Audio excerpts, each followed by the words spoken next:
Assalamualaikum warahmatullahi wabarakatuh. Bismillah, alhamdulillah, wassalatu wassalamu ala Sayyidina Rasulillah wa ala alihi wa sahbihi wa mawala. Asyhadu an la ilaha illallah wa asyhadu anna Muhammadar Rasulullah. Amma ba'd. Rekan-rekan sekalian, rahimakumullah. Bicara tentang sejarah peradaban Islam pasca meninggalnya atau wafatnya Rasulullah SAW, umat Islam mengalami dinamika yang kompleks, baik dari segi akidah, dari segi sosial maupun dari sisi politik. Dari segi akidah, kemudian banyak muncul aliran-aliran atau sekte-sekte dalam Islam seperti Syiah, kemudian Khawarij, Qadariyah, Jabariyah, Mu'tazilah, termasuk Ahli Sunnah wal Jamaah. Nah, dari sisi politik kemudian lahir atau muncul kelompok-kelompok yang secara sporadis, yang secara sepihak, yaitu mengklaim dirinya sebagai penguasa baru atau pemimpin baru. Nah, salah satu yang kita kenal dalam sejarah yaitu adalah dinasti Bani Umayyah. Dinasti Bani Umayyah kita tahu dimulai sejak pasca wafatnya Sayyidina Ali bin Abi Thalib karamallahu wajhah, khalifah terakhir dari Khulafaur Rasyidun, sekaligus beliau adalah menantu Rasulullah SAW yang dibunuh oleh tokoh Khawarij bernama Abdurrahman ibn Muljam. Nah, secara sepihak meninggalnya Sayyidina Ali kemudian dimanfaatkan oleh Muawiyah bin Abi Sufyan untuk mendeklarasikan dirinya sebagai khalifah setelah Sayyidina Ali wafat. Walaupun banyak penentangan dari berbagai macam pihak, termasuk pada waktu itu putra Sayyidina Ali yaitu Sayyidina Hasan juga beliau masih diakui sebagai khalifah. Akan tetapi dengan sangat bijaksana Sayyidina Hasan kemudian meletakkan tampuk kepemimpinannya dan dengan sangat bijaksana beliau kemudian mengakui ataupun berbaiat kepada Muawiyah bin Abi Sufyan semata-mata untuk menjaga agar umat Islam tidak terpecah belah. Selanjutnya Muawiyah kemudian memimpin kurang lebih selama 20 tahun, yaitu antara tahun 41 Hijriah sampai dengan tahun 61 Hijriah. Nah, setelah Muawiyah wafat, sebelum Muawiyah wafat, Muawiyah ini secara sepihak melakukan manuver politik, yaitu dengan mengangkat putranya yaitu Yazid bin Muawiyah. Nah, keputusan Muawiyah ini kemudian mengundang reaksi dari berbagai macam kalangan, terutama yang masih mendukung atau masih simpatik terhadap keturunan Rasulullah, para ahli bait. Mereka menganggap bahwa apa yang dilakukan Muawiyah ini telah melanggar kesepakatan yang dulu dibuat dengan Sayyidina Hasan, bahwa untuk khalifah itu dipilih bersama-sama, bukan ditunjuk, apalagi yang ditunjuk ini adalah anak sendiri. Nah, akhirnya dengan sangat kontroversial kemudian Yazid naik menjadi khalifah. Nah, ketika masa pemerintahan Yazid bin Muawiyah inilah konflik perseteruan antara Bani Hashim dengan Bani Umayyah mencapai titik puncaknya, yaitu ketika terjadinya pembantaian atau pembunuhan massal terhadap ahli bait, dan pembunuhan ini dikenal dengan nama tragedi Karbala, yaitu terbunuhnya Sayyidina Husain dengan anggota keluarganya dan para pengikut-pengikutnya.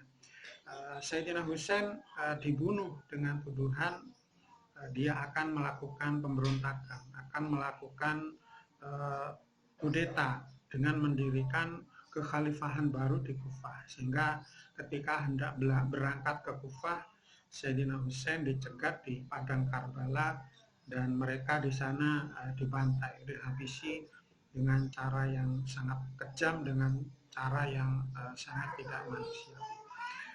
Yang tersisa pada waktu itu hanya putranya, yaitu Sayyidina Ali Zainal Abidin. Satu putra itu, beliau itu sajalah yang kemudian meneruskan garis keturunan Rasulullah Shallallahu Alaihi Wasallam. Pasca tragedi Karbala yang menimpa Sayyidina Husain, dinasti Bani Umayyah mendapat stigma negatif. Oleh karena itu dalam sejarah Yazid ini dikenal penguasa dinasti Bani Umayyah yang paling buruk masa pemerintahannya, karena itu tadi, dia kejam, dia zalim, sampai-sampainya melakukan pembunuhan terhadap keluarga Rasulullah Shallallahu Alaihi Wasallam. Pasca Yazid meninggal kurang lebih tahun 65 Hijriah, kemudian digantikan putranya yang bernama Muawiyah bin Yazid. Akan tetapi catatan sejarah relatif pemerintahan Muawiyah bin Yazid ini tidak lama, hanya kurang lebih 1 tahun, dikarenakan beberapa ahli sejarah menyebut Muawiyah bin Yazid ini kurang begitu tertarik dengan dunia politik. Ada juga riwayat yang mengatakan dia ini memiliki riwayat penyakit yang karena sakitnya itu kemudian menyebabkan dia meninggal. Lalu kemudian dinasti Bani Umayyah dipimpin oleh Marwan bin Al-Hakam. Marwan bin Al-Hakam pun memerintah relatif singkat. Lalu kemudian dilanjutkan ketika masa transisi, yaitu oleh Abdullah bin Zubair bin Awam. Selanjutnya di tahun yang sama Abdullah bin Zubair juga tidak begitu lama masa pemerintahannya, lalu digantikan oleh Abdul Malik bin Marwan. Abdul Malik bin Marwan ini kemudian memimpin selama juga kurang lebih 20 tahun. Akan tetapi dalam masa pemerintahannya, ya apa yang dia lakukan tidak terlalu signifikan, yaitu hanya sebatas sisi ekspansi perluasan wilayah dan juga pembaharuan dari sistem pemerintahan. Kemudian Abdul Malik bin Marwan kemudian digantikan oleh putranya, yaitu Al-Walid bin Abdul Malik. Al-Walid bin Abdul Malik kemudian digantikan oleh Sulaiman bin Abdul Malik. Nah, di khalifah setelah Sulaiman bin Abdul Malik inilah khalifah atau dinasti Bani Umayyah mencatatkan sejarah dengan tinta emas, yaitu ketika dipimpin oleh Khalifah Umar bin Abdul Aziz, memerintah tahun 99 Hijriah sampai dengan tahun 102 Hijriah. Nah, Khalifah Umar bin Abdul Aziz, beliau adalah masih cicit atau buyut dari Khalifah Amirul Mukminin, yaitu Sayyidina Umar bin Khattab. Ibunya bernama Laila, itu adalah cucu daripada Umar bin Khattab. Suatu ketika Umar bin Khattab, ceritanya begini, beliau tidak sengaja mendengar percakapan antara seorang ibu pedagang susu dengan putrinya, yang ketika itu si ibu ini meminta putrinya untuk mencampur susu dagangannya itu dengan air. Akan tetapi dengan sangat jujur putrinya itu menjawab, sesungguhnya Allah melihat perbuatan kita, walaupun Amirul Mukminin Umar bin Khattab tidak melihatnya. Nah, mendengar ucapan putri si ibu pedagang susu ini, Sayyidina Umar terkagum-kagum dan akhirnya beliau kemudian melamar si putri ini untuk dinikahkan dengan putranya, yaitu Asim. Nah, dari Asim inilah, dari pernikahan dengan Asim inilah lahir seorang perempuan bernama Laila. Nah, Laila inilah kemudian diambil istri oleh Abdul Aziz dan lahirlah Umar bin Abdul Aziz. Karena itulah barokahnya Umar bin Abdul Aziz menjadi khalifah yang adil, yang jujur.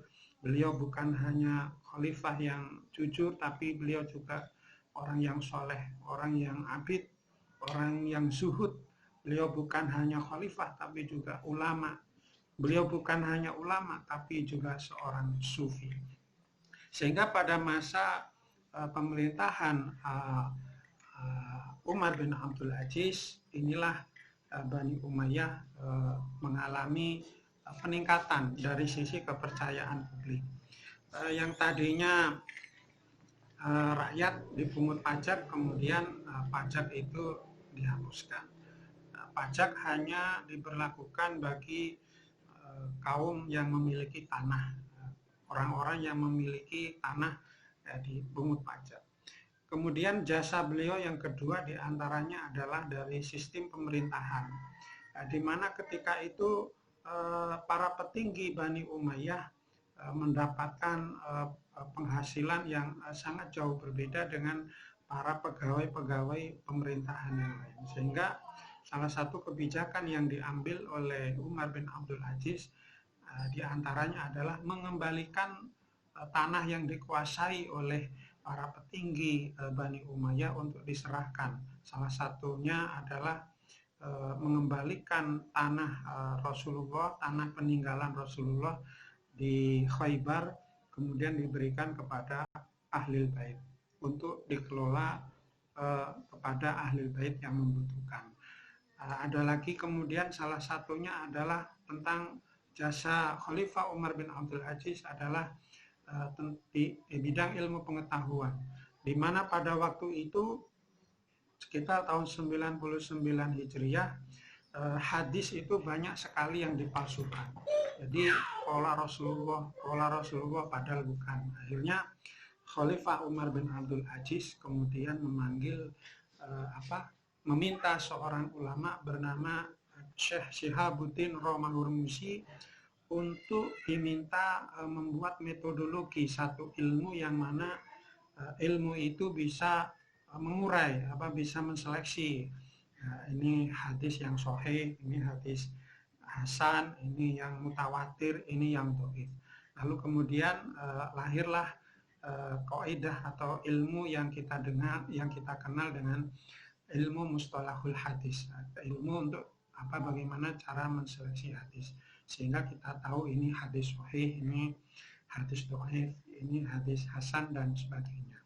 Nah, itu salah satu jasa besar Khalifah Umar bin Abdul Aziz. Nah, sepeninggal Khalifah Umar bin Abdul Aziz, lagi-lagi dinasti Bani Umayyah mengalami kemerosotan, mengalami tingkat kepercayaan publik yang semakin menurun. Dipimpin oleh selanjutnya khalifah, yaitu Yazid bin Abdul Malik. Saya singkat saja biar tidak terlalu panjang. Setelah Yazid kemudian dipimpin oleh Hisham bin Abdul Malik. Setelah Hisham bin Abdul Malik, khalifah keempat yang berikutnya, yang terakhir, dinasti Bani Umayyah semakin mengalami penurunan yang sangat signifikan, baik kepercayaan dari publik maupun dari internal pemerintahan mereka sendiri. Selanjutnya berturut-turut kemudian dipimpin oleh Al-Walid bin Yazid, kemudian Yazid bin Al-Walid, dan yang terakhir dipimpin oleh Marwan bin Muhammad. Nah, ketika khalifah terakhir Marwan bin Muhammad bin Marwan bin Al-Hakam inilah kemudian kekhalifahan dinasti Bani Umayyah berakhir.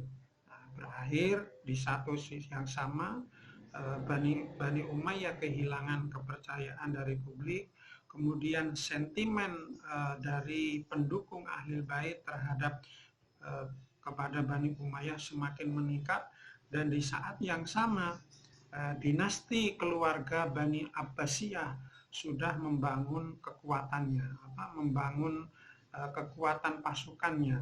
Maka terakhir ketika tahun kurang lebih 133 Hijriah kemudian Damaskus diserang oleh dinasti Bani Abbasiyah yang ketika itu dipimpin oleh Abul Abbas As-Saffah. Nah, pertempuran terjadi di Damaskus, kemudian Bani Umayyah dan seluruh keluarganya dibunuh, dihabisi. Kurang lebih 300 anggota keluarga Bani Umayyah, baik yang tua, yang muda, yang kecil, yang besar, laki-laki, perempuan, semuanya dibunuh oleh pasukan dari Bani Abbasiyah. Sehingga Abul Abbas ini mendapatkan julukan As-Saffah. Kenapa diberi nama As-Saffah? As-Saffah itu artinya jagal, yang haus darah. Seluruh keturunan Bani Umayyah dihabisi. Orang-orang yang dulu terlibat ketika pembantaian Sayyidina Husain di Karbala semuanya dibantai tanpa sisa. Tinggal Marwan bin kemudian tinggallah si Marwan bin bin Al-Hakam. Kemudian lari, tetapi dalam pelariannya itu Marwan kemudian tertangkap di Sungai Nil dan juga di pantai dan dibunuh di sana. Nah, tinggal satu-satunya yang selamat, yaitu Abdurrahman Ad-Dakhil. Nah, Abdurrahman Ad-Dakhil inilah yang kemudian melarikan diri ke Spanyol dan membentuk atau membangun kekhalifahan baru, meneruskan dinasti Bani Umayyah. Nah, dari peristiwa singkat sejarah Bani Umayyah ini ada kesimpulan yang kita bisa ambil. Yang pertama adalah bahwa betapa buruknya, betapa bahayanya ketika agama itu dijadikan sebagai alat kekuasaan. Yang menentang khalifah kemudian dikafirkan, yang tidak setuju dengan khalifah kemudian dianggap menentang agama, lalu dipenjara, lalu dibunuh. Itu sekali lagi, agama itu berbahaya kalau dijadikan alat kekuasaan, termasuk agama dijadikan sebagai alat politik, itu sangat berbahaya. Yang kedua, kemunduran ataupun kemajuan umat Islam itu adalah hasil dari apa yang kita lakukan.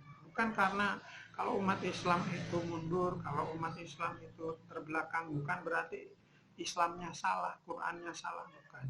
Tapi semata-mata karena memang kita ini yang salah dalam melakukan